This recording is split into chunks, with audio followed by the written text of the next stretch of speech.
गोळी दे गोळी. हा एक खोकल्याची बाटली प्यान. हा खोकल्याची बाटली आण. उतर लवकर पटकन. एक खोकल्याची बाटली प्यान. पैसे किती झाले ते तर बघ पहिले. पहिले बाटली आण. ध्रुव कुठे चालला तू?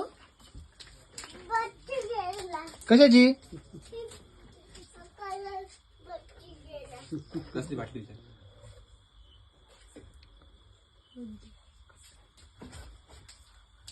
ध्रुव काय ते? हा औषध आहे. कसलं औषध आहे? कसलं औषध आहे रे?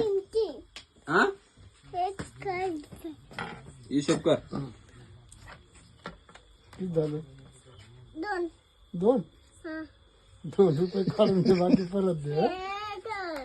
किती? किती वेळ घ्यायचंय? मातीच पाहिजे. किराणा कॅडबरी माग. कॅडबरी मागतो. कॅडबरी दे रे. कॅडबरी दे, कॅडबरी 2 कॅडबरी दे. तू दे मला काय आणतो तू तर. नाही भाऊ तू दे इथं. काय करत आणलं तुला कामासाठी आणलं इथं. ध्रुव कुठे चालला?